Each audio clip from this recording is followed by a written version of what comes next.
मुंबईच्या महापौर रितू तावडे यांनी विरोधी पक्षनेत्या किशोरी पेडणेकर यांच्या विरोधात पोलिसात लेखी तक्रार दाखल केली आहे। या तक्रारीची प्रत पोलीस उपायुक्त परिमंडळ 1 आणि वरिष्ठ पोलीस निरीक्षक आझाद मैदान यांना महापौर कार्यालयातून पाठवण्यात आली आहे। विरोधी पक्षनेत्या किशोरी पेडणेकर आणि त्यांच्या सहकाऱ्यांनी महापौर दालनात बळजबरीने प्रवेश करून त्यांच्या परवानगीशिवाय गोपनीय शासकीय कागदपत्रांचं व्हिडिओ चित्रीकरण केलं आणि महापौर कार्यालयातल्या कर्मचाऱ्यांना धमकावल्याप्रकरणी तातडीनं कारवाई करण्याबाबत त्यांनी तक्रार दाखल केली आहे। दरम्यान पावसाळ्याच्या पार्श्वभूमीवर विशेष सभेचं आयोजन करण्याच्या मागणीसाठी पत्र देऊनही प्रतिसाद न मिळाल्याचा दावा हा किशोरी पेडणेकरांनी केला आहे।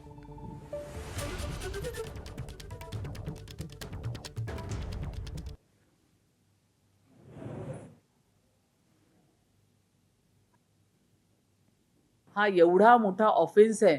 अतिशय संवेदनशील असलेल्या महापौराच्या दालनामध्ये अशा पद्धतीचं विरोधी पक्षनेत्यांनी जी आज वागणूक केली आहे ती मिसकंडक्ट आहे। आणि म्हणूनच मी आता माझ्या लेटर हेडवरती पोलीस उपायुक्त परिमंडळ आणि वरिष्ठ पोलीस निरीक्षक आझाद मैदान पोलीस ठाणे या ठिकाणी मी माझं पत्र देते आणि अशा पद्धतीने विरोधी पक्षनेत्या किशोरी पेडणेकर यांचं हे जे वागणं आहे हे या सभाशास्त्राला अनुसरून नाही आहे आणि म्हणूनच ह्यांच्यावरती गुन्हा दाखल करा अशा पद्धतीचं जे पत्र आहे ते मी आज स्थानिक पोलीस स्टेशनला देते।